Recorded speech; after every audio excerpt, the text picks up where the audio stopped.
Dans la série de ces grands entretiens de l'antenne, où on reçoit des personnalités, des personnes qui ont lien avec nos trajectoires de vie LGBTIQ+, et puis qui sont proches de nous, qui, pour une raison ou une autre, nous ont aussi marqués.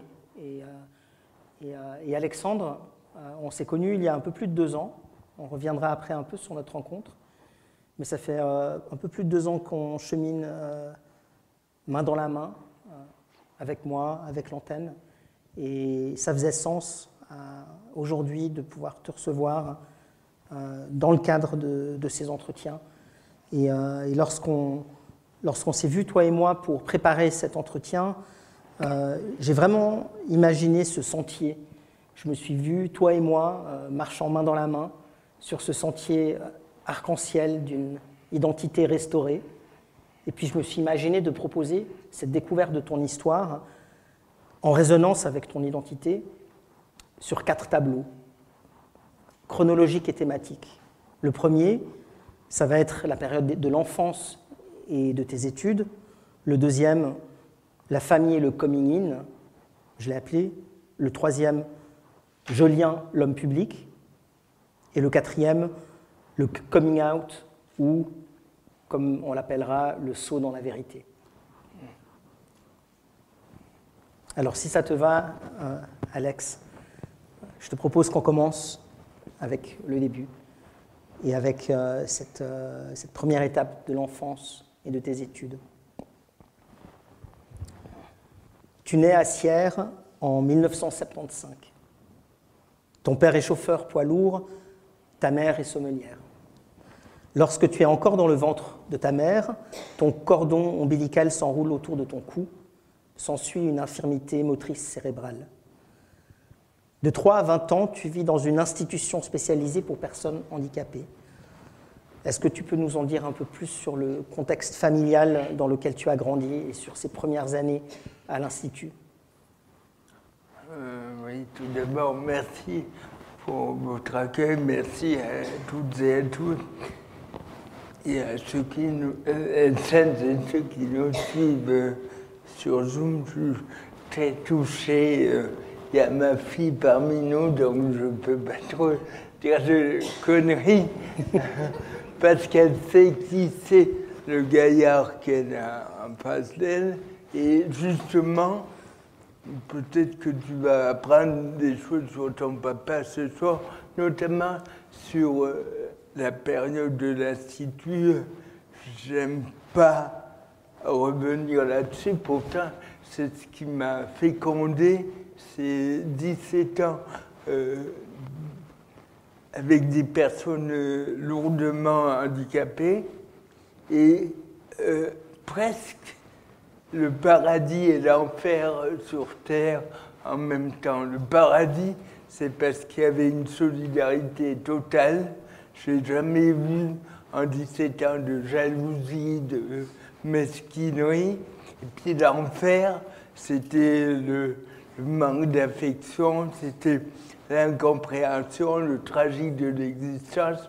Pourquoi nous, on n'était pas comme les autres? Pourquoi nous, on était séparés des parents? Et ce qui est le premier souvenir que j'ai de cette institution, c'est quand j'ai vu mes parents partir de l'institut. J'avais 3 ans, je crois, et c'était comme s'ils déposaient un paquet, comme dans une poste, on dépose, et j'imagine maintenant la souffrance que ça a été pour mes parents, et déposer ce putain de paquet dans une institution parce qu'on ne savait pas trop comment faire. Et là, le premier sourire, c'était un copain qui est mort depuis, qui s'appelait Hubert, et qui était, à l'époque, on disait un nain. Aujourd'hui, on dirait un être de petite taille.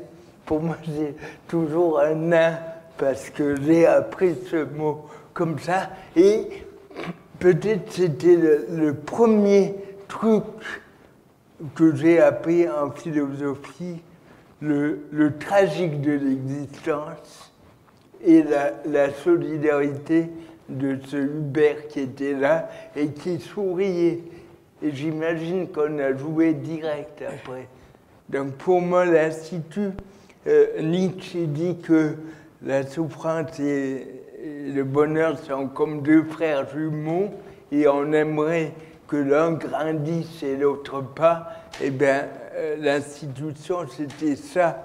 Il y avait ce paquet de souffrances et ces sourires, cette légèreté.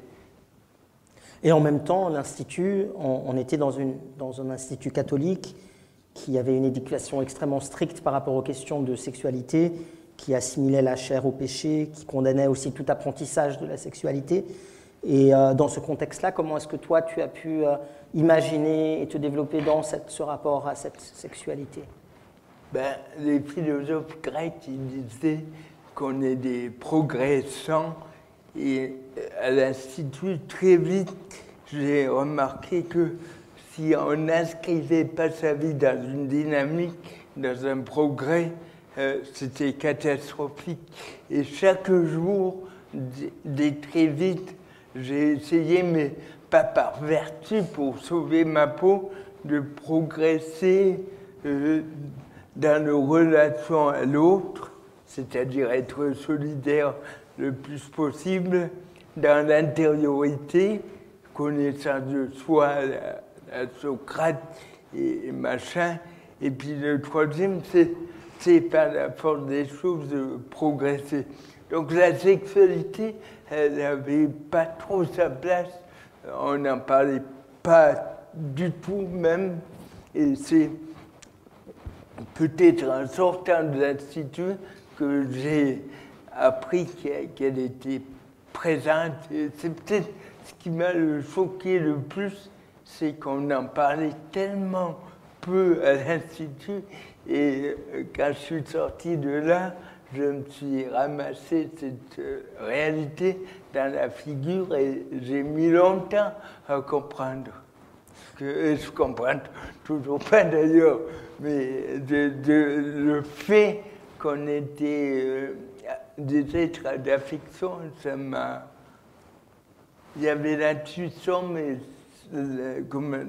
c'est difficile de dire avec des mots d'adulte ce qu'on a vécu enfant, et le danger, c'est de rigidifier les choses. Alors que, voilà. Il y avait surtout un manque affectif, l'idée philosophique, qu'est-ce qu'on fout là et comment on sauve sa peau et comment on s'approche des autres. Mais rétrospectivement, si tu penses à ta vie à l'Institut, tu avais déjà certains désirs, par exemple pour des garçons oui, à ce moment? Oui, bien sûr. À l'Institut, c'était rigolo, enfin tragique en même temps. C'était pour des personnes handicapées et il y avait des Suisses allemands qu'on appelait des cas sociaux. Déjà des étiquettes à l'époque plus tard. Et parmi les cas sociaux, forcément, ils n'étaient pas handicapés physiques. Et la première attirance, j'allais dire, c'était pour un cas social suisse-allemand. Et donc, Daniel, je crois, que j'ai jamais plus revu de ma vie. Et de nouveau, il ne faut pas regretter, mais s'il y avait une écoute pour dire, voilà, à l'époque où je ne savais pas si c'était, entre guillemets, normal ou pas, je me souviens qu'il était beau et qu'il y avait un émoi qui était un élan de la vie. Et c'est plus tard que la société a peut-être dit que ce n'est pas normal. Mais à l'époque, c'était magnifique. Daniel, c'était magnifique. Et en parallèle de l'Institut, qu'en était-il de ta vie de famille? Parce que le week-end, tu retournais chez ta famille, tu étais dans un contexte familial aimant, mais quel était un peu le rapport de ta famille à toutes ces questions aussi de sexualité? Ben, j'imagine que quand une famille accueille un enfant handicapé, je pensais ce matin à ça, la société exige qu'on rentre dans des cases, qu'on répare le corps handicapé. Et je pense que la priorité de mes parents, c'était de tout faire pour que je devienne social, quitte à rééduquer la bête. Et donc la vie affective, ça passait loin derrière cette espèce de... Comme Nietzsche parle du dressage civilisationnel, c'est ça finalement. On va à l'école, non pas pour acquérir de l'humanisme, une éducation, mais pour rentrer dans la société. C'est comme si on était dehors du train et qu'il fallait rentrer dans le wagon. Donc, tous les particularités de sexualité, affectivité, ça passait loin derrière. Donc c'était plutôt une absence, plus qu'une condamnation, c'était une absence d'éducation sur ces questions, sur ces questions-là. Oui, et pas de dialogue, et en même temps beaucoup de pudeur et de respect aussi. Et il y a une personne dans ton parcours, dans ton enfance et ta vie à l'Institut, qui a marqué ton parcours, qui est le prêtre Morand. Est-ce que tu peux nous en dire quelques mots? C'est un catholique, pardon. Non, je rigole. C'est un père Morand, et il était vieux, et il était très érudit, et des éducateurs, je recevais un mot d'emploi. Il faut faire ça pour être social, il faut s'éduquer. Le père Morand, il habitait à côté de l'Institut, une petite maison, et c'était plein de livres. Et il disait que c'était une maison à géométrie variable, parce qu'il accueillait tout le monde.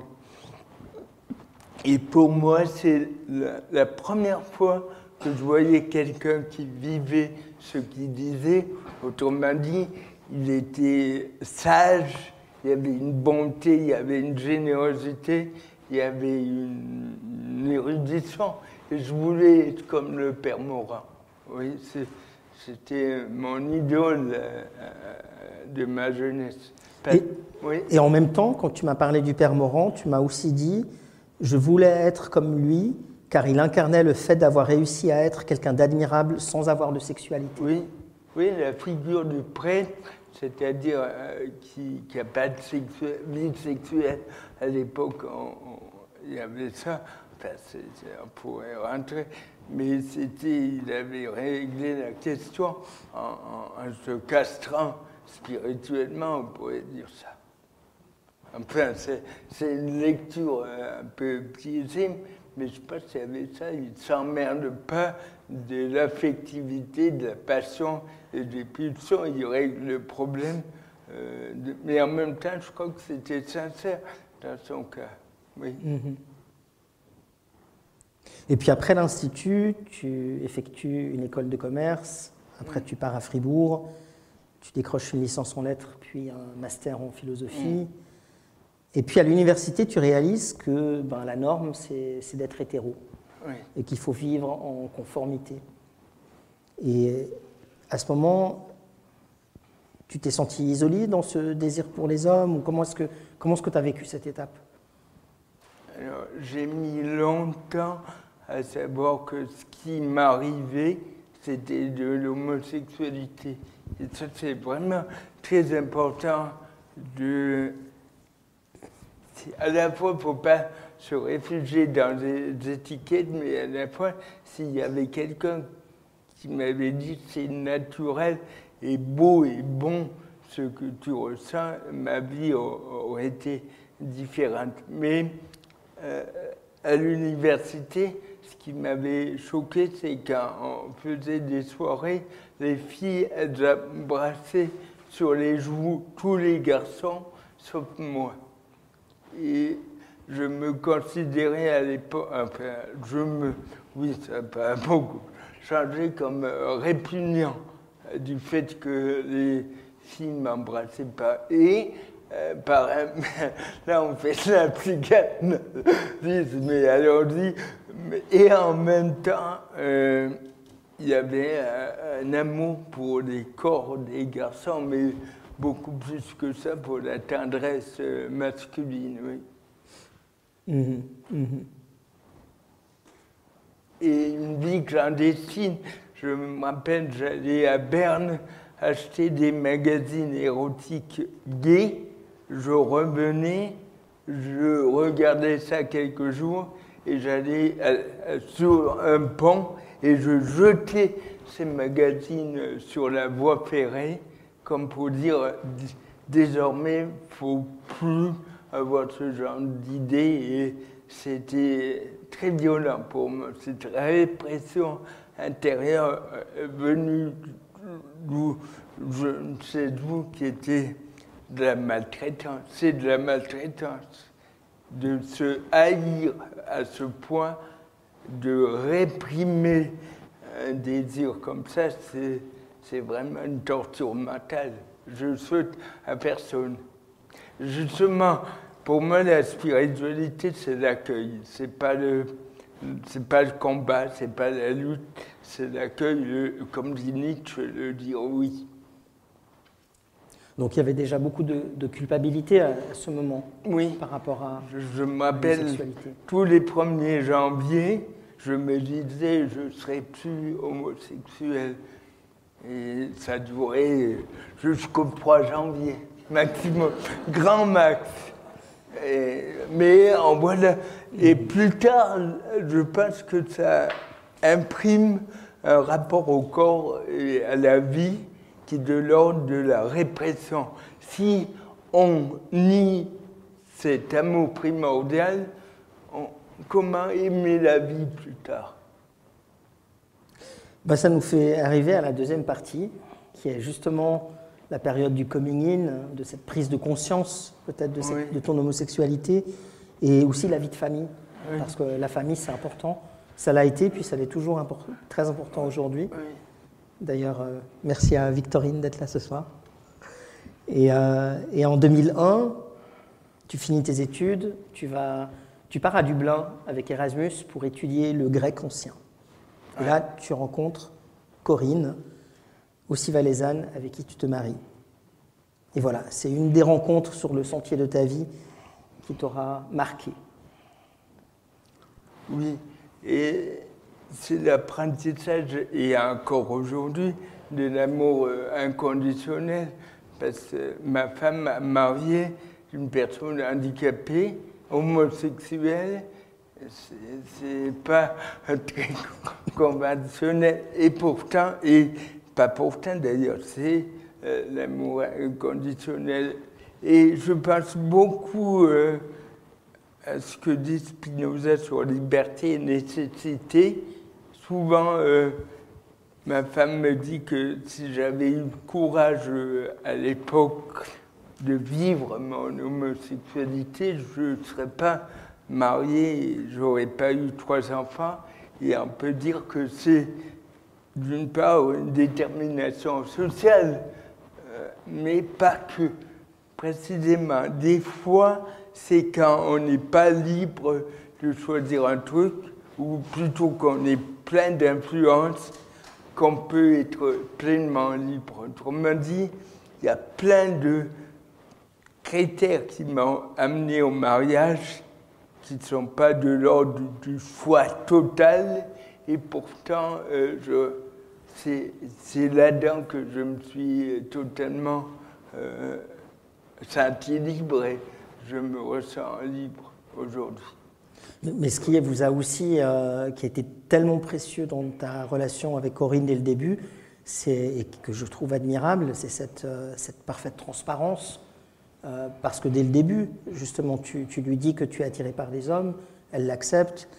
Mais d'ailleurs, au dîner, quand je suis venu chez toi et on a préparé l'entretien, elle m'a dit qu'en réalité, elle n'y a pas trop cru et qu'elle espérait quand même que ce soit une phase et que ça te passera. Oui. Et finalement, heureusement qu'elle a cru ça, sinon elle ne serait pas restée, et puis qu'elle est très contente d'être là. Oui. Donc... Comme dit le film Les Bronzés, sur un malentendu, ça peut marcher. Je dis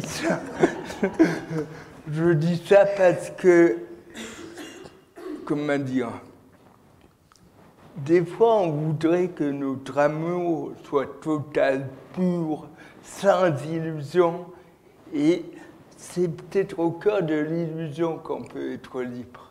Mais justement, s'il y a un respect de l'autre, si on ne cache rien, si on dit, voilà, j'étais téléguidé, ça ne veut pas dire qu'il n'y a pas d'amour, au contraire, mais je pense qu'on est téléguidé par la vie, par la société, par les pulsions, par la nature, et que c'est là-dedans qu'on trouve la liberté.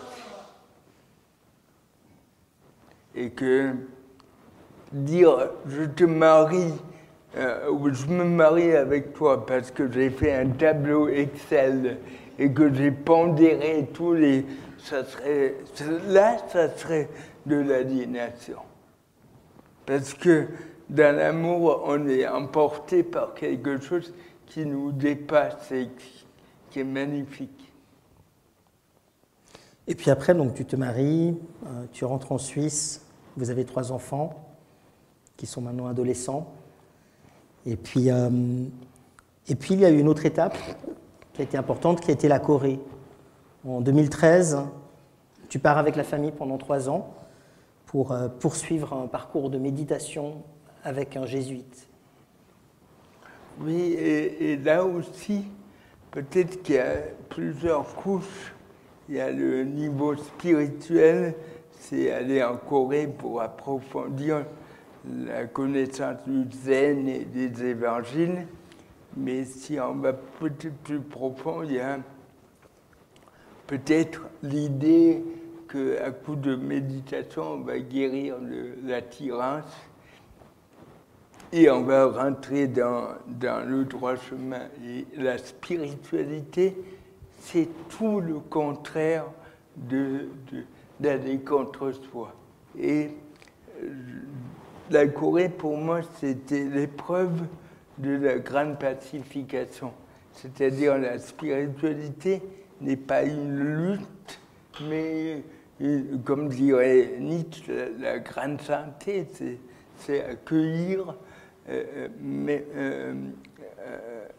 instaurer une dynamique, une grande paix avec tous les déchirements qui sont à l'intérieur. C'est pas gommer les obstacles, mais c'est pacifier. Mais en même temps, cet apprentissage et puis cette philosophie que tu transmets, ces combats, tu les vis toi-même. Et justement, quand tu es parti en Corée, d'une certaine manière, tu pensais que cette pratique du zen et puis cet approfondissement spirituel allait calmer, aller à l'encontre de ta nature, aller contre tes désirs sexuels. Oui, je croyais que si on médite 6 heures par jour, on peut voir Timothée Chalamet en string et on reste impassible. Et tant mieux, c'est pas ça enfin, je crois pas que c'est ça le zen. Le zen, c'est accueillir le grand oui. C'est pas la correction, c'est pas l'orthopédie mentale, c'est l'épanouissement plein et entier et libre, d'ailleurs, je pense. Et puis à la fin de tes 3 ans en Corée, à la fin tu as une relation avec un Coréen et tu reviens en Suisse, cette relation se poursuit à la distance et ça se transforme un peu en cauchemar. Oui, c'est-à-dire qu'à la fin de la retraite de zen où je méditais 6 heures par jour, j'ai croisé sur ma route un camionneur comme mon papa d'ailleurs, et avec lui on a fait le tour de la Corée, on s'arrêtait dans des motels de passe parce que c'était moins cher, et le gars il était homophobe à 100%, il n'aimait pas les handicapés, il m'a dit souvent ça, mais c'était mon ami. Et ce qui m'a dérouté, c'est que moi, je continuais la méditation et j'avais beaucoup d'angoisse, la mort, le truc. Et lui, il buvait des bières et il regardait des jeux vidéo toute la journée. Et je disais, mais t'as peur de la mort? Jamais. T'es anxieux? Il dit, je sais pas ce que c'est l'anxiété. Et tout d'un coup, et en Corée, le corps, c'était vraiment, entre garçons, il y a une intimité qui est magnifique. Un jour, il a pris la douche devant moi, et j'ai retrouvé, enfin, je voulais être comme lui, et dès lors, il y a eu une dépendance très forte, affectivement, avec ce camionneur homophobe, je peux dire. Il me disait souvent, mais toi, t'es pas pédé. Je dis, non, pas du tout. De nouveau, la haine de soi, le truc. Et je raconte dans mon livre, tous les jours, quand je rentrais en Suisse, il m'appelait par Skype pendant qu'il prenait une douche. Et j'étais complètement accro à ce moment-là. J'aurais pu... C'était de la calme, précisément parce qu'il touchait quelque chose que je n'avais pas connu. Et de nouveau, le rejet du corps, tôt ou tard, ça se paye. La haine de soi, c'est comme un effet boomerang. Et en même temps, c'était une période où j'ai dû apprendre ce que c'était vraiment la liberté. Parce qu'il y a des relations qui nous tirent vers le bas et qu'on croit qu'il faut maintenir. Sioran, il dit, il parle de la joie de liquider des relations basées sur un malentendu. Et le malentendu, s'il y a, un lama tibétain qui dit qu'il y a deux formes d'amour. Il y a les amours basés sur les malentendus qui marchent et les amours basés sur les malentendus qui ne marchent pas. Et je trouve ça très beau en disant, voilà, il y a des malentendus partout, mais il y a des malentendus qui nous bousillent et qui nous écrasent et qui nous aliènent et qui nous, asservissent. Et là, pour ne pas commettre le suicide par la peur du manque, j'ai choisi d'arrêter cette relation amicale de nouveau, mais qui était de l'ordre de... Il y a un copain qui me dit souvent, quand on aime quelqu'un, on ne souffre pas. Alors, c'est peut-être idéal, mais ça veut dire que quand la tonalité première de la relation à l'autre est la souffrance, c'est quand même qu'il y a un problème. Si la souffrance est liée à, j'allais dire, c'est une cause secondaire, mais quand l'enjeu du truc, c'est le manque, c'est quand même... Il y a des warnings qui s'allument. Et à ce moment, comment est-ce que tu trouves une voie pour te sortir de cette impasse et de cette relation toxique qui était devenue obsessionnelle? Comment est-ce que ça t'a fait avancer vers le meilleur, en réalité? De réaliser que personne au monde n'avait le monopole de l'affection. Avant, je croyais que ce monsieur pouvait me donner tout ce dont j'avais manqué et tout ce dont je rêvais. Et ça, après-midi, en me baladant, je me disais, il n'y a personne qui peut me sauver, mais beaucoup de monde qui peut m'aider. sauver au sens psychologique du terme et affectif. Et je pense que j'avais mis dans les mains de cette personne le pouvoir illusoire de me sauver et de combler les carences. Et je crois qu'une partie de la liberté, c'est d'accepter qu'il y a une part de nous qui est inconsolable. Et que ce n'est pas nécessairement un problème. Et cette période, ça chemine aussi vers la période où tu as entre autres commencé à voir un psychiatre, oui. Et où tu es aussi allé vers cette période du coming in et de plus de cette prise de conscience de ton homosexualité. Alors, pour être honnête, il y a eu le psychiatre et des escortes. Voilà, c'était très platonicien, le corps et l'âme. D'ailleurs, ça, j'ai pas mis dans mes questions, je préférerais te laisser en parler.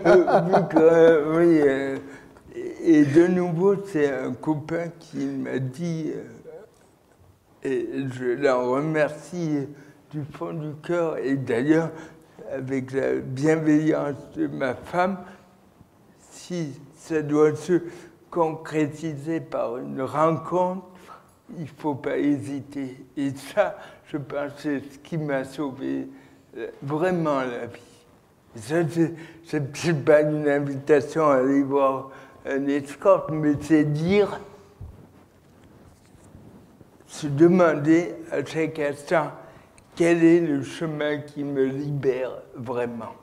Et dans cette période, j'ai croisé beaucoup de beaux parleurs, notamment dans l'Église, qui donnaient des conseils justement de rééducation, de répression.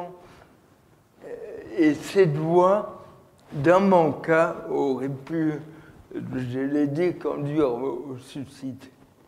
De nouveau, la spiritualité, c'est pas errer dans un ciel platonicien, mais c'est chaque jour se demander quelle voie je peux trouver pour aller mieux, pour être plus généreux, libre et joyeux. Oui. Il y a aussi un élément, Alexandre, dont tu m'as parlé, tu m'as dit qui a été très important dans cette acceptation de ton homosexualité, dans cette phase de coming in, qui a été le fait de plus te cacher derrière le handicap. Et je vais citer une phrase que j'ai écrite en préparant l'entretien avec toi. Tu m'as dit « J'attribuais l'homosexualité au handicap. Je me disais « J'aime les fesses des garçons car je ne suis pas un garçon comme les autres. » Et ça, c'est... Chogyal Trungpa, un maître tibétain, il dit que le premier pas vers la philosophie, vers la spiritualité, c'est de se démasquer, ne plus se mentir. D'ailleurs, quand j'ai fait le coming out sur Internet, j'ai repris cette phrase, et c'est vrai que, je ne sais pas si c'est vrai, mais je me suis raconté longtemps l'idée que j'étais gay, c'est parce que j'étais fasciné par le corps des gens non handicapés. Et ça, peut-être, c'est un élément, mais nourrir ce récit, c'est du blabla. Et ça montre comment c'est encore difficile aujourd'hui d'assumer, voilà, j'aime les garçons, point final. Il n'y a pas à mettre des tartines conceptuelles. Mais, en même temps, c'est comme un échafaudage qui permet, j'allais dire, l'érection d'une vie. C'est peut-être pas heureux comme métaphore. Oui. Ah, oui. oui. Autrement dit, c'est à nous à décerner si c'est le baratin ou pas. si un autre se permet de dire à quelqu'un c'est du baratin, c'est de la maltraitance. On est, et on peut être aidé en ça par l'autre, mais ultimement c'est à nous à dire et à discerner si on est dans l'illusion avec le récit qu'on s'est choisi ou pas. Mmh. Oui, c'est vraiment important. La spiritualité, c'est à la première personne et c'est au présent. C'est pas vivre à la place de l'autre, donner des conseils. Ça aide pas du tout. Enfin, ça peut aider, mais ça peut aussi être comme des graviers qu'on jette à la gueule de quelqu'un qui souffre déjà. Si tu veux bien, Alexandre, avant de passer à l'étape de plus de ton coming out, j'aimerais bien qu'on parle un peu de toi en tant qu'homme public, parce que la notoriété, c'est pas quelque chose qui a été toujours facile et qui est toujours facile pour toi. Et puis j'aimerais bien qu'on revienne un peu là-dessus, parce que voilà, toi, ton premier ouvrage est paru en 1999, tu as publié 20 livres. 12. 12 ? Oui, non. J'en ai lu 20.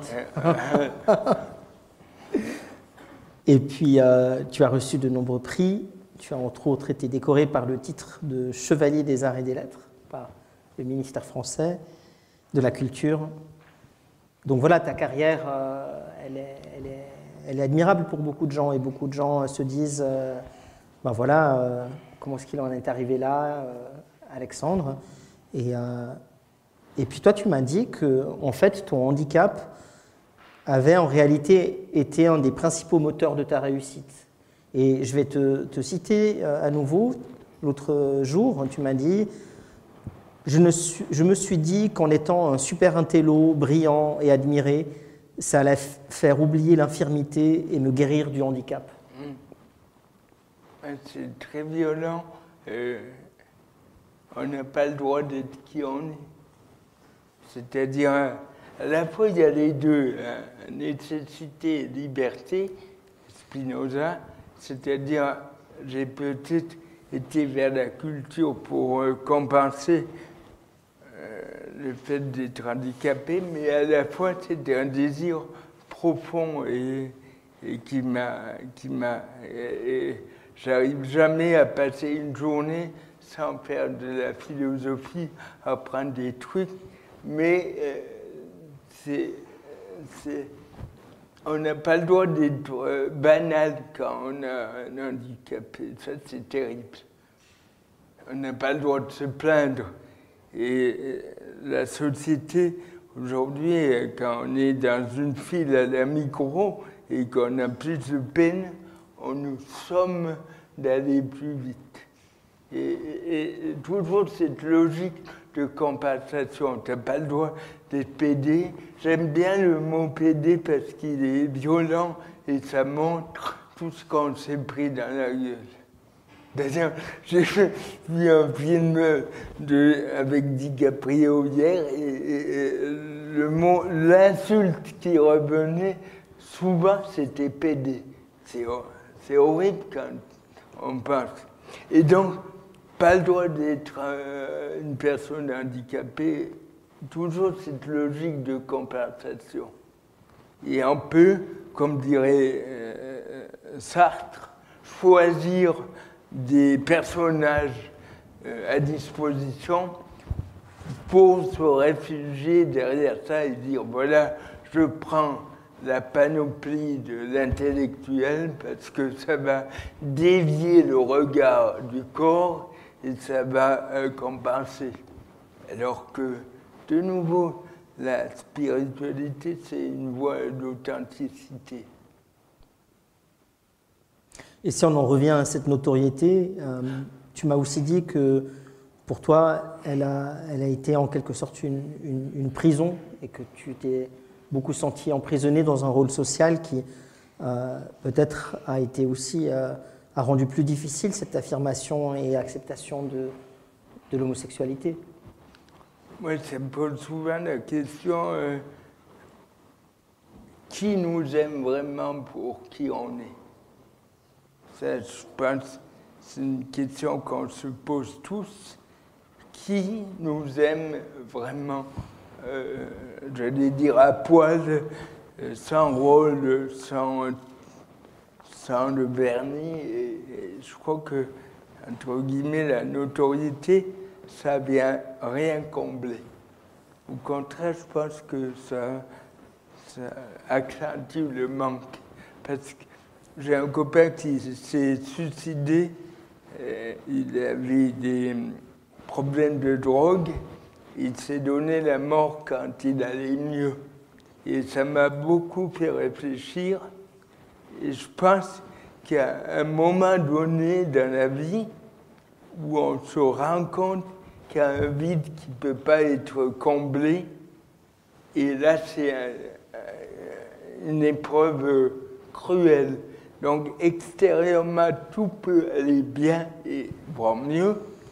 Et on ressent ce vide et on est acculé devant ce vide. Et la notoriété, c'était ça, ça comble rien. Et ça peut alimenter certains malentendus. Et puis finalement, tu as toutes ces casquettes parce que du coup, tu as tes différentes casquettes déjà de père de famille, qui est déjà dans un rôle social qui est assez hétéronormé. Tu es une personnalité publique, tu es une personne handicapée. Et finalement, est-ce que c'est vraiment compatible avec une casquette supplémentaire d'homosexuel ? Mais pour moi, tout ça, c'est des étiquettes. Et ce qui compte, c'est la réalité humaine. Depuis quelque temps, enfin, la famille, on a un bouvier bernois. Et quand je me promène, des fois, je me dis... il préférait être avec une personne non handicapée pour courir plus vite, pour truc. Et de nouveau, la haine de soi qui est bien présente. Et je me dis, après, pour le chien, il n'y a pas de handicap. C'est vraiment une création purement anthropocentrée de dire celui-ci est handicapé, celui-là. D'ailleurs, on a croisé un chien qui avait 3 pattes. Et pour le chien, il ne s'est pas dit « Ah putain, il y a un collègue qui est handicapé ». Et c'est ça qui est beau, retrouver ce regard d'enfance, on pourrait dire. Et pour moi, alors je ne mets pas sur le même plan homosexuel et handicapé, il ne faut pas amalgamer les trucs. Mais il y a quand même un point commun, c'est la discrimination qui peut être induite socialement par cette réalité qui est belle d'ailleurs. Mmh. Mmh.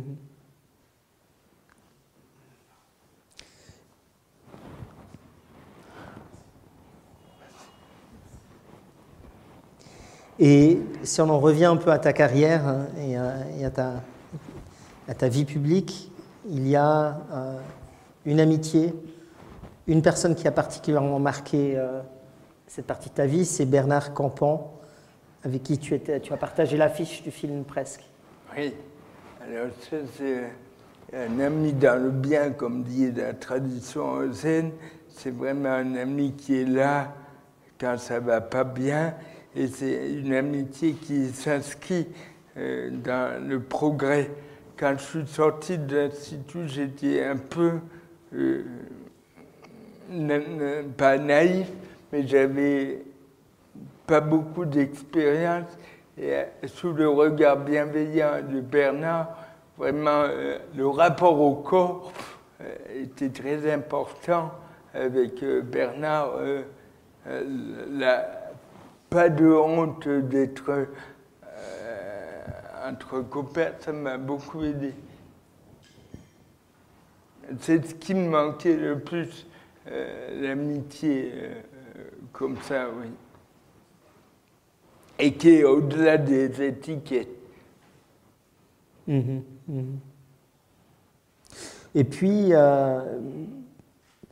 y a aussi,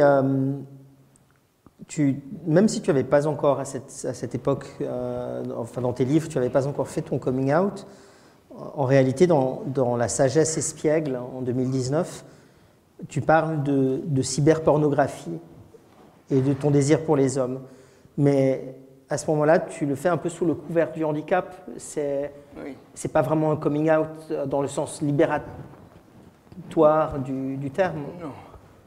Non, c'est toujours le besoin qu'on a d'avoir un récit qui explique tout et qui nous légitime par rapport aux autres.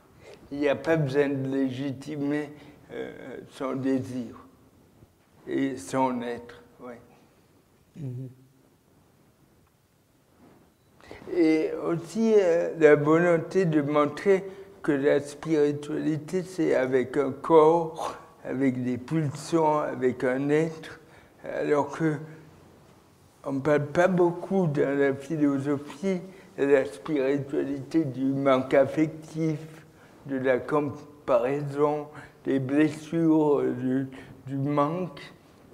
Et pour moi, c'est vraiment le terrain majeur d'une vie philosophique, c'est-à-dire comment être libre avec tous ces manques et voir tout ce qui ne nous manque pas et vivre comme disait Nietzsche, il faut encore porter en soi du chaos pour accoucher d'une étoile qui danse.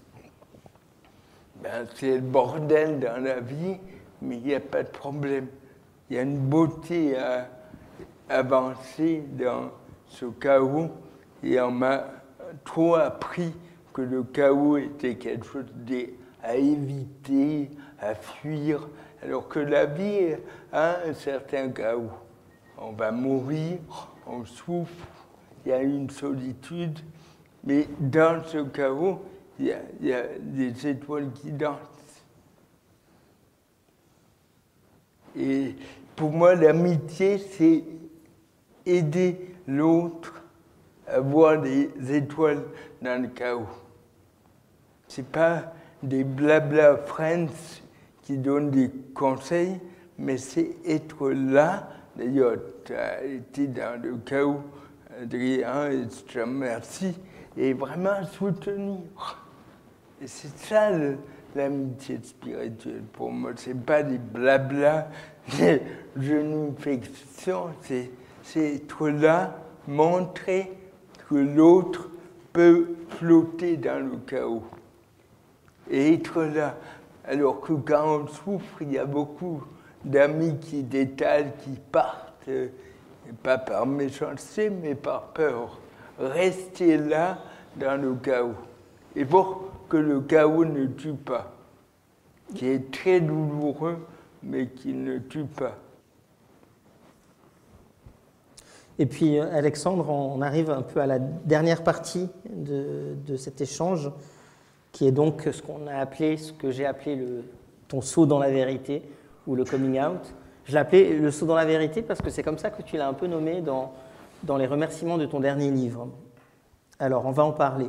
Mais on est à ce moment, en 2019-2020, tu te poses beaucoup de questions sur l'homosexualité, aussi sur la spiritualité, et tu cherches en quelque sorte à concilier ton désir pour les garçons et la spiritualité. Et alors, tu décides de faire un peu le tour des évêques de Suisse romande pour leur demander conseil. Oui, ça me rappelle quand j'étais petit et qu'on était en panne sur l'autoroute, on appelait le touring suisse. Et il y avait une dépanneuse qui arrivait et qui ramenait la bagnole et qui repérait.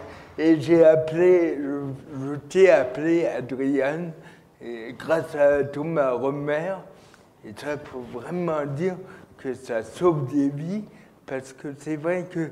Et en même temps, l'homosexualité, ça m'a rapproché de Dieu, parce que quand j'étais en Corée, faire de la méditation et de l'évangile, c'était tellement loin du quotidien que l'homosexualité, il y avait un moment, il y avait un tel manque d'affection c'était élan vital. Donc j'ai appelé Monseigneur Lové, qu'on ne va pas nommer, et qui est l'évêque de Sion. Et alors lui m'a vraiment remis dans les clous en disant que quand on est homosexuel et quand on est marié en plus, la seule voie c'est l'abstinence. Donc j'ai raccroché le téléphone, j'ai dit merde, comment je vais faire? Et de nouveau, une religion qui culpabilise, pour moi, c'est déjà mal barré. Et je suis tourné du côté des protestants qui étaient beaucoup plus ouverts, mais il fallait un pas de plus, c'est-à-dire concilier vraiment la spiritualité avec le quotidien, avec la sexualité. Et c'est pour ça que je t'ai appelé et on ne s'est plus quitté. Ben justement, pour notre rencontre, revenons au début, voir comment ça s'est passé. Au fait, à cette période, il y a deux rencontres qui ont pu mener à ce saut dans la vérité. Il y a déjà eu ta rencontre aussi avec Thomas Römer, qui est donc un bibliste et professeur de théologie de renom, qui est aussi homosexuel. Et tu l'as contacté lui, et après c'est lui, je crois, qui t'a redirigé vers moi. C'est dingue, au bout d'un moment, devant une asphyxie totale, c'est-à-dire comment concilier la vie spirituelle et la vie sexuelle et affective. J'ai pas été voir un psy, j'ai pas été voir un truc, machin, j'ai été voir quelqu'un de religieux. Parce que pour moi, ça a dépassé la question purement psychologique et j'ai frappé à la porte de Thomas Römer qui m'a renvoyé à Saint-Adrien, le patron des Côtes perdues, et me voilà ici. Et d'ailleurs, merci, et ça montre qu'on est encore dans une idéologie où le corps est loin de la spiritualité.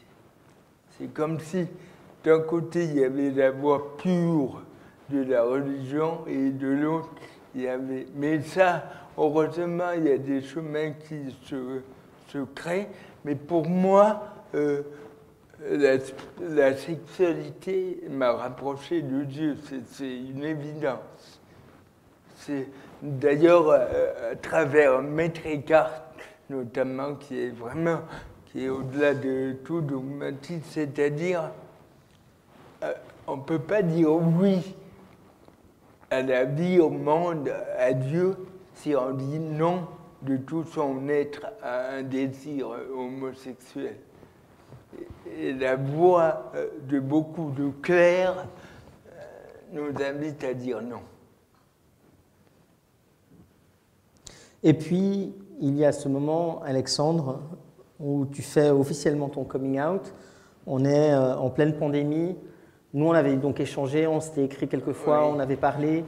Et puis, tu es venu à une rencontre de l'antenne par Zoom pendant la pandémie. Et puis là, tu nous as dit quelque chose. Oui, que j'étais gay. Et je me souviens, tu m'as dit, un des premiers conseils, d'aller tranquillement, de prendre le temps. Et je crois que 3 jours après, je mettais sur Internet que j'étais gay. Et voilà, j'ai pris le temps 3 jours. C'est peut-être un écho aux 3 jours du 1er janvier. Mais à la fin, c'était insoutenable de cacher ça, même si ma famille le savait, de jouer un rôle, même si ce n'était pas un rôle, c'était suffocant. Et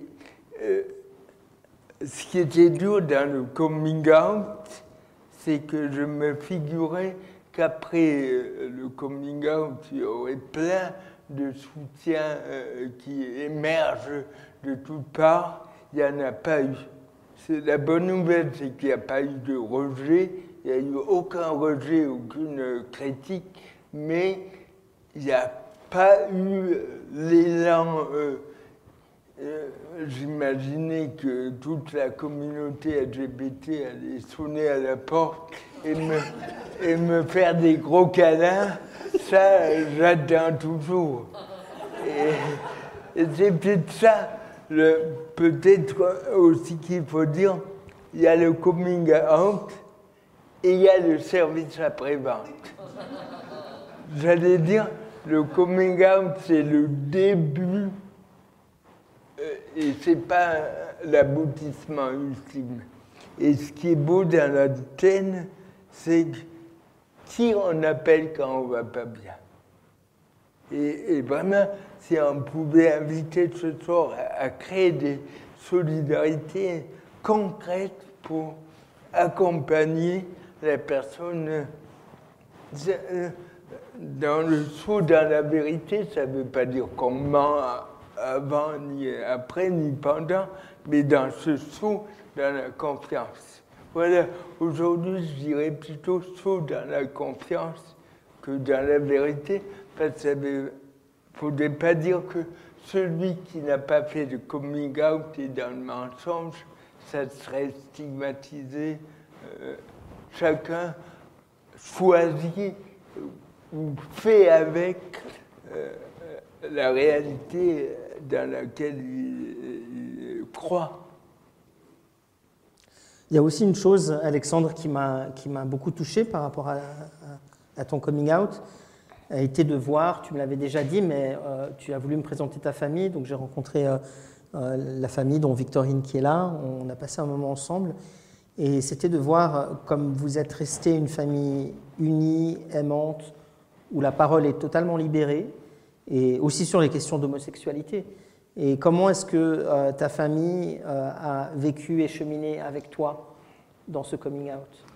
C'est drôle, ma femme a toujours rêvé d'une vie discrète, tranquille, et c'est pas vraiment ce qui nous arrive. Et notre famille qui a des puissements, c'est quand même l'idée qu'on a une vie spirituelle. C'est-à-dire qu'on est là pour partager et s'aimer inconditionnellement et qu'on grandit tous ensemble. Il y a un copain qui m'a dit vous n'êtes pas un couple, vous êtes une famille. Et ça m'a beaucoup touché. Et la famille, elle est indissociable. Et oui, le respect, et de nouveau, c'est pas fleur bleue, c'est pas rigolo tous les jours, mais il y a l'idée de nouveau de progrès. Être en progrès. Et puis, tu as beaucoup parlé de spiritualité, et c'est vrai que ça aussi, c'est une chose qui m'avait touché. J'ai repris aussi cette phrase que tu m'as dit l'autre jour. Accepter mon homosexualité m'a, plus que tout le reste, reconnecté à ma spiritualité. Oui. Mais parce que si, comme dit Maître Eckhart, si on se contente d'un Dieu quand on pense, on n'est pas en Dieu. Autrement dit, toute l'affectivité, les blessures, les manques, c'est une voie pour rejoindre le fond du fond. Ce qui est difficile pour moi, c'est plutôt la solitude affective. C'est-à-dire, de nouveau, si on a besoin d'amour masculine, ou peu importe, comment dire, ce désir, c'est déjà difficile de l'identifier, mais justement, ce n'est pas le coming out qui va rassasier ça. Et quand on dit ça, c'est pas sous-estimer l'amour qu'on a. Mais je pense, je dis souvent, quelqu'un qui a soif, si on lui bourre de pizza, il n'aura pas étanché sa soif. Et c'est quoi la pizza? C'est quoi la soif? Je pense que, comment dire,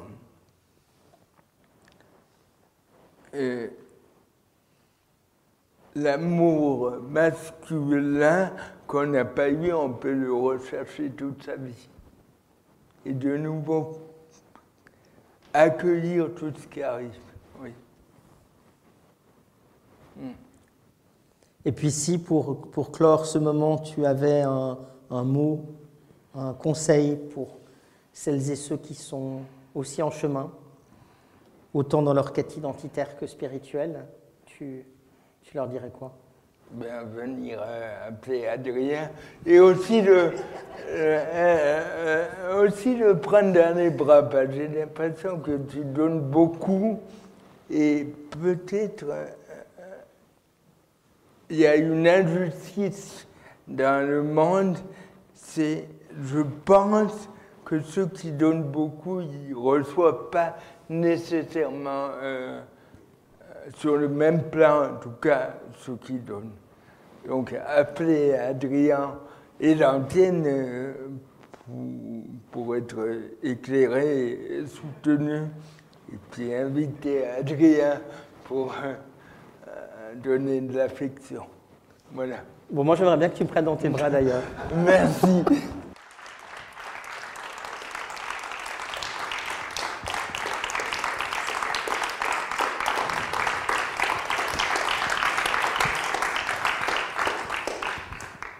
Juste pour préciser le gâteau et la pizza et la soif, c'est pas à prendre au pied de la lettre en disant l'amour familial c'est de la pizza et l'amour physique c'est de la soif. C'est plutôt de dire que des fois on est tellement braqué sur un truc qu'on passe à côté de l'eau qu'on reçoit en voulant bouffer de la pizza. Et pour moi, le grand défi, c'est d'accueillir l'eau et la pizza tous les jours. Voilà, pardon, je suis très matériel, mais chacun interprétera en fonction de qui il est. Et moi, avant de laisser le temps aux questions, je veux aussi préciser... Je vais boire une goutte. Je veux aussi préciser que Alexandre dit qu'il faut venir voir Adrien, mais il y a aussi toute l'équipe de l'antenne. Si je m'occupais de toutes les personnes qui viennent, ça ne fonctionnerait pas. Donc si on peut être qui on est aujourd'hui à l'antenne, c'est à cause de toute l'équipe qui investit et qui donne et qui accueille aussi les autres. Donc je me dis, on peut se lancer dans un temps de questions-réponses. Volontiers. Oui. Merci. Sans tabou, tout ce qu'on veut savoir. Aucun tabou.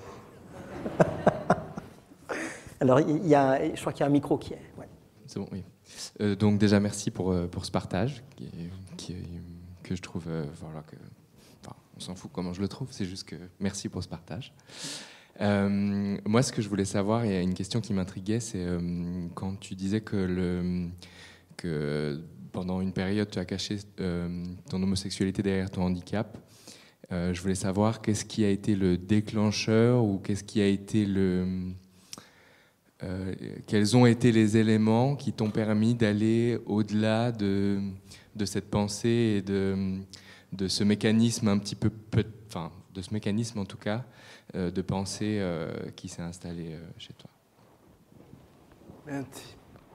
Pour l'itinéraire, comment sortir du baratin mental pour dire voilà, je suis homosexuel et point final, je pense que c'est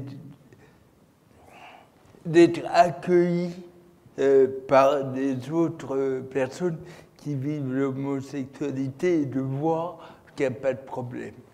C'est-à-dire, c'est comme si avant, on a besoin de montrer patte blanche et avoir un passeport social, et que quand on est accueilli par l'autre, intrinsèquement pour ce qu'on est, on n'a plus besoin de cette panoplie sociale. Ce qui est intéressant, c'est que c'est grâce à l'autre que j'ai pu faire ce pas. C'est pas, enfin, dans mon cas, je ne me suis pas légitimé moi-même en disant, voilà, demain, je suis homosexuel à plein temps et j'assume. C'est dire, ah putain, il n'y a pas de problème, on ne m'a pas tiré dessus et voilà. Et à quelque part, on a cette responsabilité de... D'ailleurs, je ne sais pas pourquoi ça me vient en tête. Beaucoup de gens associent encore, et j'ai lu un article après-midi, pédophilie et homosexualité chez les prêtres notamment. Et je me dis, putain, il y a du boulot. Et je pense que on est baigné par tous ces amalgames qu'on peut savoir faux, cruels, mais qui nous imprègnent. Et là, le regard de l'autre, le premier zoom avec l'antenne, c'était... Il n'y a pas de conséquence au fait que j'ai dit que j'étais homosexuel. Il n'y a pas eu de la foudre qui s'abat sur moi. Et ça a beaucoup aidé. Ce qui est dommage, c'est qu'il a fallu attendre 45 ans à l'époque pour faire ce saut et qu'il n'y a pas eu l'occasion avant. Bon, c'est pas du regret, mais c'est voilà, et c'est... Ouais, j'ai l'impression d'avoir vécu à moitié et d'avoir, comment dire, pas identifié le problème en disant ouais, je comprends pas, je suis tout le temps triste, je suis jamais comblé, jamais 100% heureux, et je mettais ça sur la faute de, je sais pas, de la philosophie, pas assez philosophe, pas assez sage, alors que le problème, il était aussi affectif. Et c'était libérateur de dire, voilà, c'est ça qui me manque tellement. C'est pas un bouquin de Platon ou Spinoza, c'est un garçon. Voilà. Et c'est dur à avouer. C'est tellement plus facile de dire j'ai un problème existentiel, le tragique de l'existence, ce truc. Non, dire j'ai envie d'un gros câlin avec un garçon. Et pourquoi une souffrance serait plus sexy que l'autre? Pourquoi on aurait honte à dire ça? Et voilà.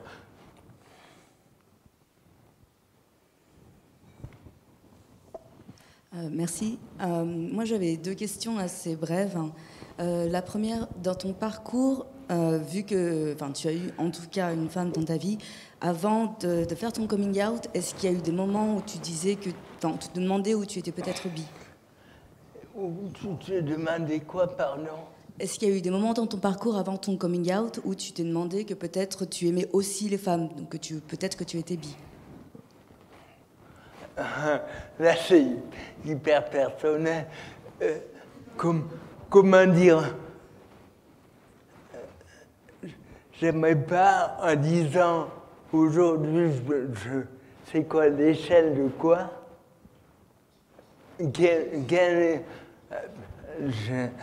Comment dire? J'aimerais pas qu'on croie que si je dis que j'ai zéro attirance pour les femmes, dire que mon mariage était de la foutaise.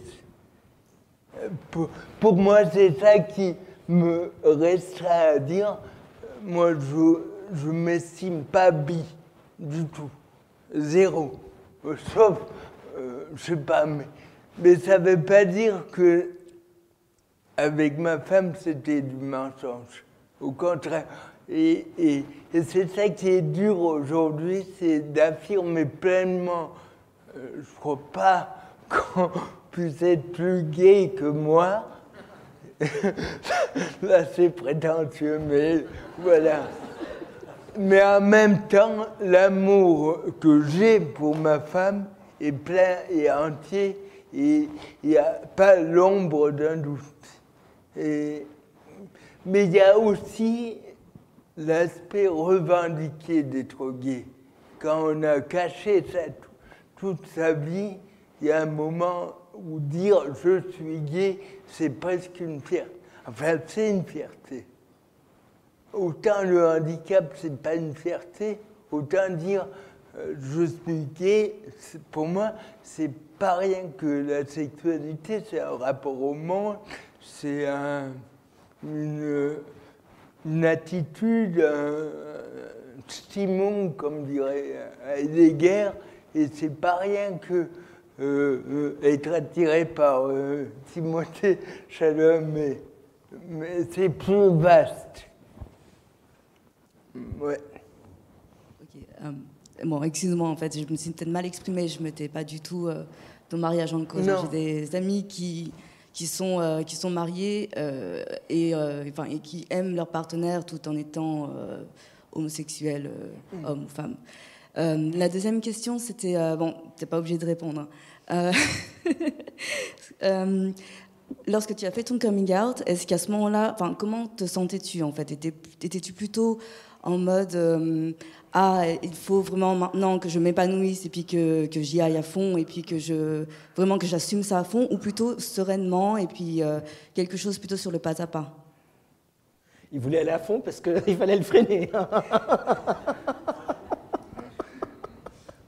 Pour moi, ce qui était difficile, c'est qu'il y a eu un essoufflement.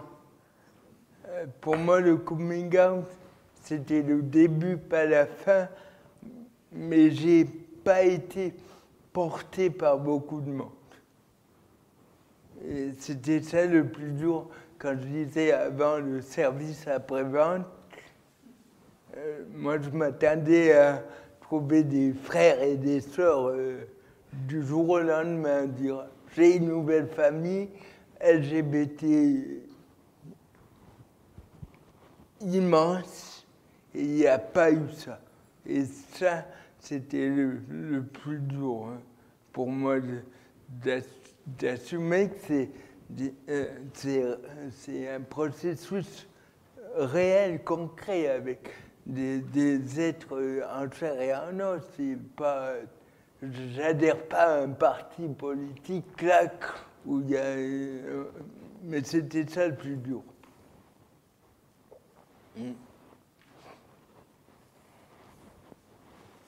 Merci Alexandre pour ces échanges cash. Ma question elle est justement sur le service après-vente. C'est vrai que ton coming out, en général, les médias en général, la communauté en particulier, s'empressent de saluer les coming out publics. Et le tien, il est passé vraiment dans l'indifférence générale. J'ai jamais vraiment compris pourquoi. Peut-être que c'était la pandémie, peut-être que voilà. Et ma question, elle est là-dessus en fait. Est-ce que toi, est-ce que tu sais pourquoi, ou est-ce que tu as réfléchi à pourquoi? J'imagine que oui. Est-ce que c'est parce qu'on ne sait pas très bien quoi faire d'un philosophe qui est forcément complètement désincarné, qui n'a pas de sexualité, du coup, qui n'est pas vraiment ni homosexuel ni hétérosexuel? Est-ce qu'on ne sait pas quoi faire d'un père de famille qui ne veut pas quitter sa famille tout en s'assumant homosexuel? Est-ce qu'on ne sait pas quoi faire d'une personne handicapée qui forcément n'a pas de sexualité, donc peut pas, voilà. Pourquoi, à ton avis, on n'arrive pas à t'intégrer un peu mieux dans notre communauté en tant que personnage public? Ça me touche que tu poses la question parce que je sens, enfin, c'est manifeste une bienveillance.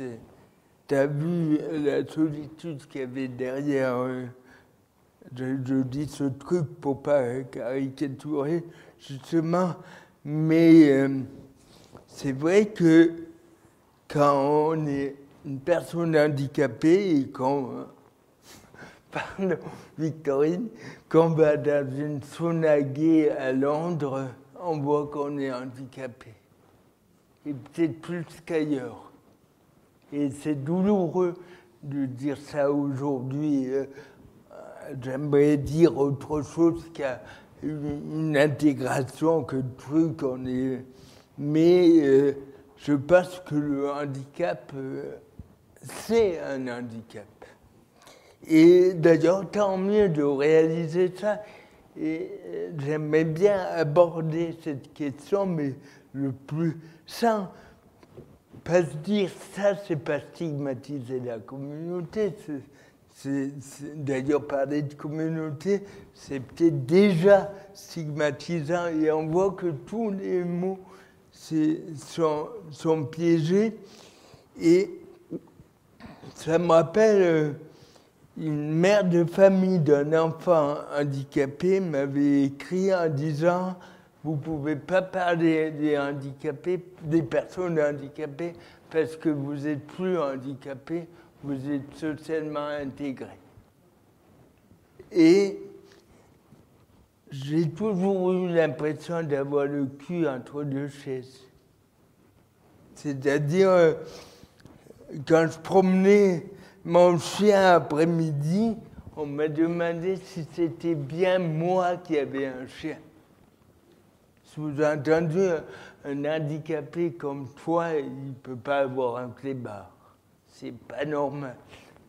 Et à la fois, à la gare, on me demande des selfies. Et je ne suis jamais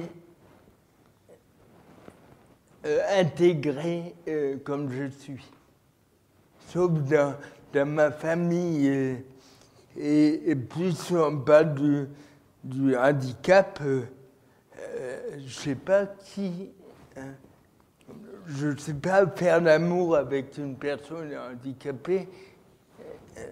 C'est quand même un tabou encore aujourd'hui. Et d'ailleurs, je parle plus pour les autres et plus pour les autres. Et c'est vrai.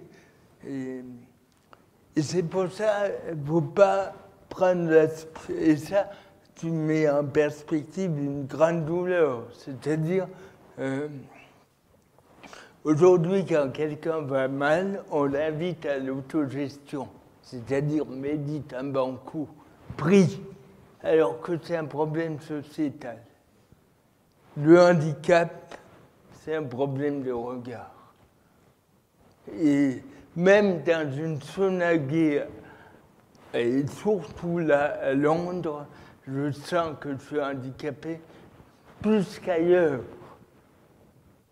Et qu'est-ce qu'on fait à partir de ça? Et aussi, l'idée de faire un coming out, c'est pas nécessairement dire adieu à sa vie de couple avec une femme. La réalité, elle est tellement riche. Et merci de montrer ça, parce que je ne suis pas conscient de tous les enjeux qui sont là. Je peux me permettre de rajouter quelque chose, tu n'étais pas obligé de répondre, mais tu m'avais dit, ça m'avait beaucoup marqué, que la Pride qui va revenir à Genève, je suis un peu ému là, qui va revenir cette année à Genève, c'est un grand moment de fête et de partage et de famille pour nous. Et toi, tu m'avais dit que c'était un des endroits où tu t'es senti le plus seul de ta vie. Voilà. Oui,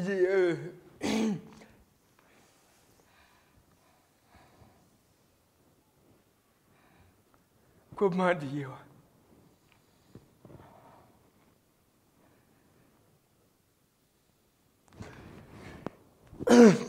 Peut-être que, mais là, je m'accuse moi-même, peut-être que j'étais affamé et je me suis dit, je vais aller la première fois à la Pride à Genève, je vais avoir tous les plans cul que j'ai rêvé pendant 20 ans et je vais régler les manques affectifs en une journée. Et au lieu de ça, j'avais honte d'être là parce que physiquement, je sentais bien que j'étais pas le plus bandant de la Pride. Et je ne dis pas bandant au sens érotique. Et d'ailleurs, merci Adrien. On est une grande famille. Et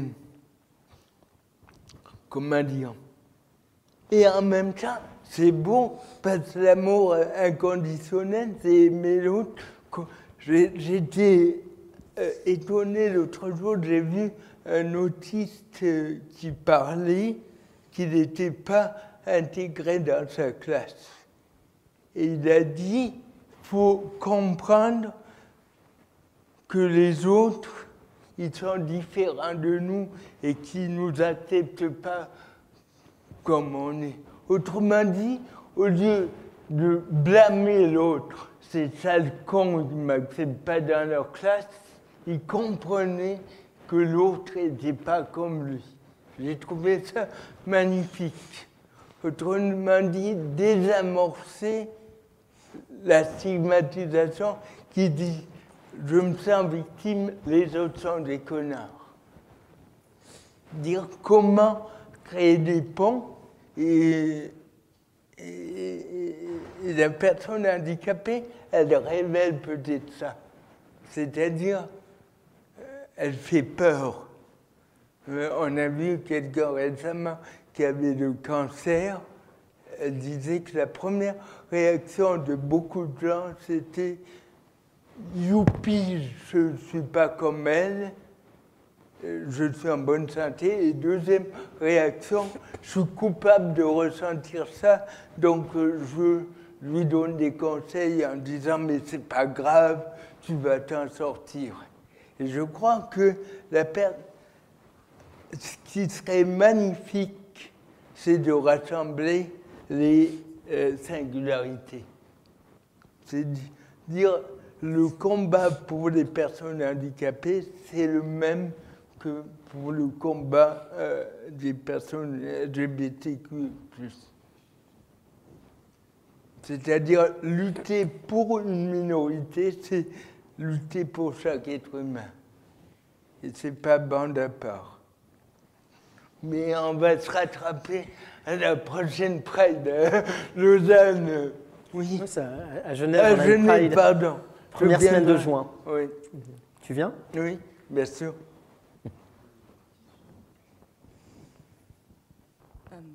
Moi, j'ai une question Oui. assez personnelle.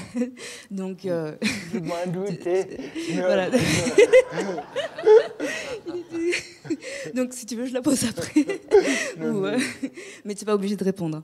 Cela concerne en fait le début de ta vie. En fait, quand tu es allé en institution spécialisée, quand tu es allé là-bas, est-ce que tu as senti quelque chose comme du rejet ou de l'abandon, ou est-ce que tu étais assez proche de tes parents pour peut-être pouvoir en parler, l'exprimer? Comment tu as vécu ça? Quand vous parliez tout à l'heure d'être rejeté en un hôpital psychiatrique, vraiment, quand on est dans un institut, on nous fait savoir qu'on est de trop dans la société ou qu'on n'est pas intégrable. Et c'est violent.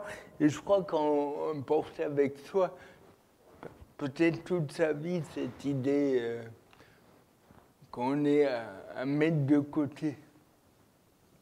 Mais oui, c'était un rejet. Enfin, vécu comme ça. Mais le rejet, il est quotidien. Il n'y a pas besoin d'être handicapé pour expérimenter le rejet.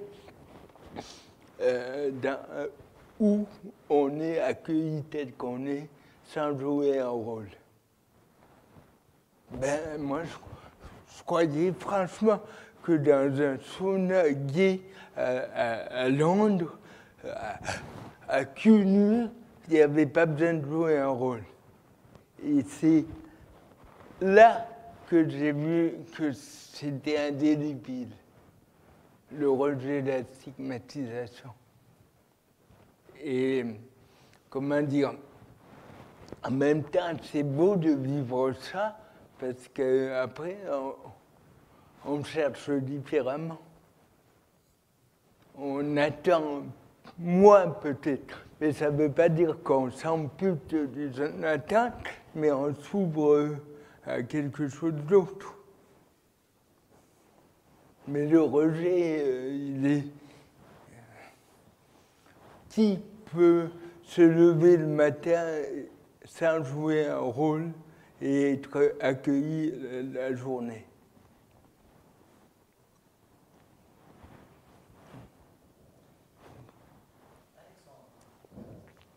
Alexandre, voilà.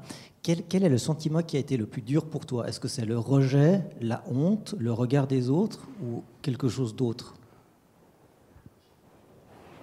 Oui, on peut cocher tout, je pense, comme la pizza. Je dirais, c'est, comment dire, c'est justement d'être pas accueilli où je suis, d'avoir toujours à jouer un rôle. Alors, sentiment, besoin d'être authentique, mais impossibilité de l'être totalement partout. Oui.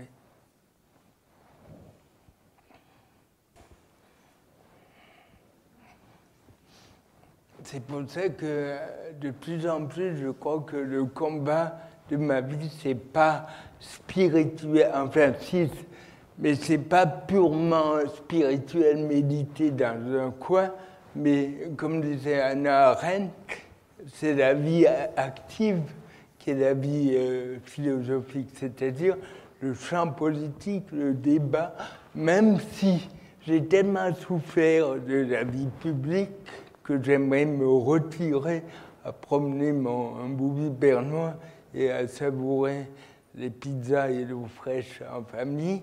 Je sens que la vie philosophique, c'est la vie active, la vie politique, le débat pas politique, en un sens, je ne sais plus qui, et notre conseiller fédéral. Ça montre que je m'en fous un peu de tout ça, mais j'ai tort, parce que c'est là qu'on améliore les vies aussi.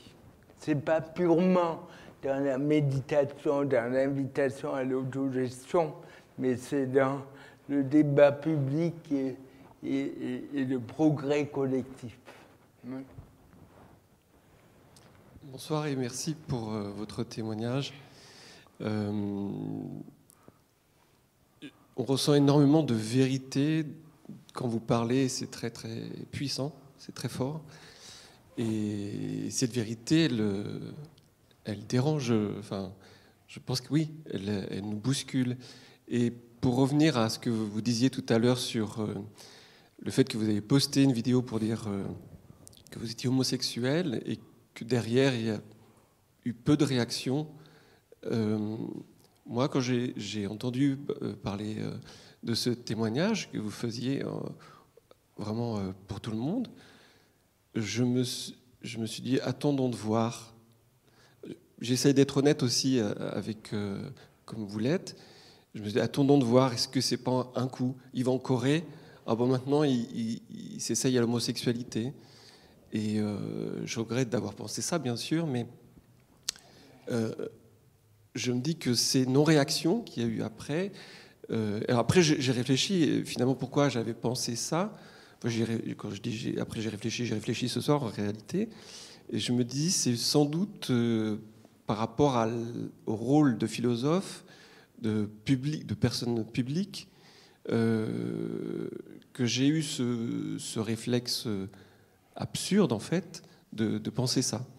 Et enfin, alors je ne sais pas si ça aurait été plus simple quand on n'est pas connu, quand on n'est pas philosophe justement. Mais en tout cas, c'est ce que j'ai ressenti et voilà. Bon, d'ailleurs, mon histoire particulière, franchement, c'est anecdotique, c'est une vie parmi d'autres. Mais l'idée, c'est bon, il n'y a pas de comparaison, mais un footballeur qui dit qu'il est gay, on dit super, c'est génial, il libère, et c'est vrai d'ailleurs. C'est à chaque fois, ça me met aux larmes, d'ailleurs c'est étonnant, ça m'émeut aux larmes, parce que franchement, ça devrait être intégré. Mais je pense plutôt que c'est par rapport au handicap. Et là, en faisant le coming out, j'ai pensé, là c'est une singularité que j'ai choisie, entre guillemets. Même si on ne choisit pas d'être homosexuel, pour moi c'est aussi un choix. J'arrive pas à expliquer. Autant le handicap, c'est purement la passivité, il n'y a rien de bien, c'est lourd. Éventuellement, ce qu'on en fait peut être beau, mais à la base, un handicap, c'est une saloperie. Il n'y a pas de bon là-dedans. Sauf ce qu'on peut éventuellement en faire grâce à l'autre. L'homosexualité, c'est pas ça. C'est pas cette lourdeur, cette pesanteur. C'est quelque chose de beau, joyeux. Et le coming out, c'était aussi dire, mais d'ailleurs, il ne faut pas trop orienter sur moi, mais il y avait l'idée, je choisis cette singularité qui est magnifique et qui n'est pas une tare, contrairement au handicap qui peut être une tare. On peut dire tout le contraire, mais quand on sort dans la rue, on voit bien que c'est pas youpi, il est handicapé. On se passe sur les cuisses et dire super, c'est une tare. Je sens ça de plus en plus. Donc pour moi, c'était tout sauf un coup médiatique. Et d'ailleurs, je m'en fous. C'était plutôt youpi, liberté, plus jouer de rôle. Et en même temps, mon fils m'a dit, attention à ne pas te mettre une autre étiquette. On s'en fout que tu sois gay ou pas, mais mets-toi pas une étiquette. Quand ta vie, c'est un combat contre cette étiquette. Et je lui ai dit, mais celle-là, je l'aime bien. Oui. On va prendre encore 2 questions, peut-être. Alexandre, moi, je suis très touchée par ce témoignage, mais je vais juste vous faire un retour de ce que ça fait pour moi. Parce que j'entends un retour chez monsieur quand j'ai appris que votre coming out, et que ça ne fasse pas plus de vagues, moi je l'ai pris comme une victoire. Je l'ai pris plus comme, enfin on y arrive. C'est juste un élément parmi d'autres. On n'est pas que au bout, on est plein d'autres choses. Il peut le dire et ça ne fait pas de vagues. Et tant mieux. C'était plutôt un cadeau pour moi. Donc je réalise tout ce qu'il y avait aussi derrière, sur votre solitude et puis ce besoin de soutien. Moi, je suis passée complètement à côté. Les questions qui sont venues chez moi, c'était plutôt d'un autre ordre, qui était comment on navigue avec ça quand on est effectivement marié, et combien de fois je vous ai entendu parler avec tellement de beauté, d'amour, de ce lien que je crois être encore vivant, ancré. Je vous vois avec votre fille, il y a une histoire de famille. Comment on vit ces deux choses? Parce que, voilà, moi je suis hétéro, je suis assez à distance du monde. Personne n'est parfait. Ouais, je sais, je vais essayer de m'améliorer, mais pour l'instant... Je rigole. Ce que je veux dire, c'est que j'ai une vision, je m'en fous un peu hétéro-homo. Ce qui est important pour moi, c'est plus le lien qu'on crée avec l'autre, l'amour qu'on met dans le lien. Et du coup, je me disais, comment on jongle avec une autre histoire amoureuse qui peut naître, alors qu'on est en couple, en famille. Comment ça marche? C'était ce genre de questions-là.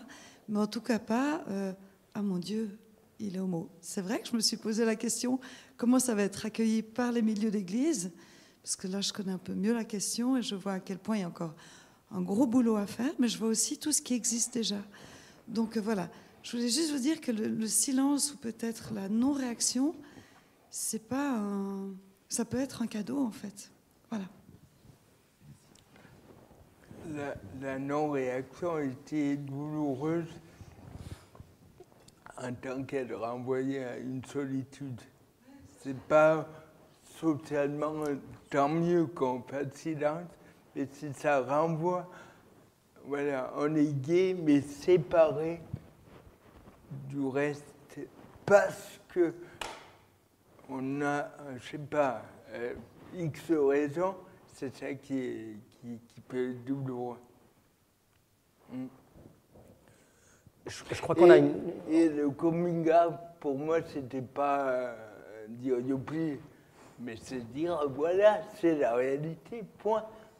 C'est plutôt l'état des lieux d'une revendication, c'est youpi.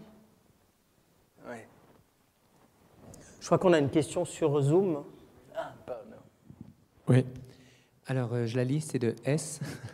En étant chrétien, peut-on avoir un one-night stand et si oui, comment sans être consommateur de viande? J'en ai bien eu et j'aimerais connaître tes réflexions sur le sujet.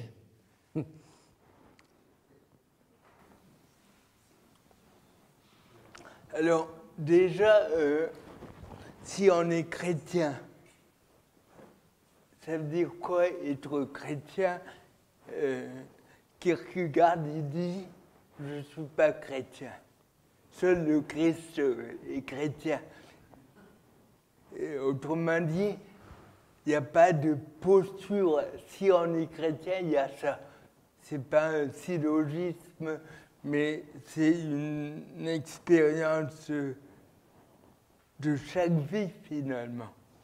Et puis, les coups d'un soir, pour parler en français, les one stand, how do you say that in English? One night stand. Ah, ok.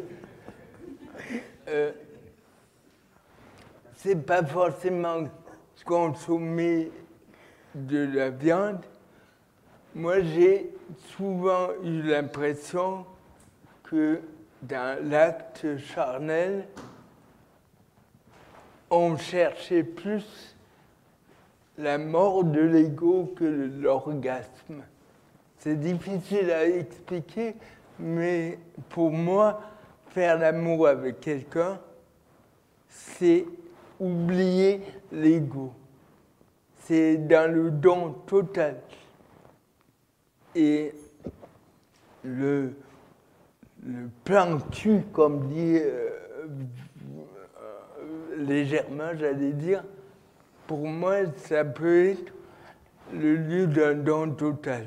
Je sais que ça peut être choquant de dire ça, mais si on est spirituel, on l'est jusqu'au bout. Oui, mauvais jeu de mots, mais enfin, je veux dire par là, tous les actes sont spirituels. Ça ne veut pas dire qu'il faut faire n'importe quoi, au contraire, mais quand je disais avant que j'ai vu des escortes, ce qui m'a fasciné, c'est quand j'ouvrais la porte à l'escorte, il n'y a aucun qui m'a demandé « Qu'est-ce que tu as eu? Tu as eu un accident de naissance, pourquoi tu es handicapé ?» Et je crois que c'était le plus beau moment de l'aventure, j'allais dire, c'est qu'il y avait... C'est triste de devoir payer pour ça, mais de dire il n'y a aucun jugement. Alors bien sûr, ça peut être biaisé, ça peut être hypocrite, mais franchement, ce moment où on est accueilli pour qui on est, c'était pour moi spirituel. Et franchement, je le dis sans vouloir plaire, je priais après, peut-être plus qu'après une semaine de méditation. Il y avait une gratitude énorme et pas de culpabilité. Et ça, c'est dur à dire. Et ça me rapprochait de Dieu peut-être plus que les Je vous salue Marie. Mais c'était une voix propre. Il ne s'agit pas d'universaliser et dire vive les plans cul. Mais pour quelqu'un qui est dans une détestation du corps, ça peut être éminemment libérateur. Pour autant que ce n'est pas instrumentalisé et comment dire, oui, c'est pas de la viande, au contraire. Quand il y a eu ces accusations dans la presse, pardon de dire ça, mais il y a un escorte qui m'a écrit. Il m'a dit « Je suis prêt à témoigner pour toi ». Ça m'a énormément touché. Que même des rapports tarifés, c'est pas de la viande, justement. Il peut y avoir une humanité et une acceptation. Alors, on pourra dire que c'est un vernis, que c'est le marketing, mais je crois que non. Pas toujours. Mais c'est vrai qu'il peut y avoir... mais ce n'est pas une apologie du plan cul, au contraire. Enfin, au contraire, c'est un état... Ouais.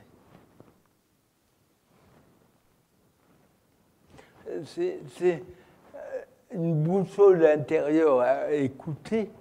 Franchement, il y a des mariages qui sont des plans cul à répétition.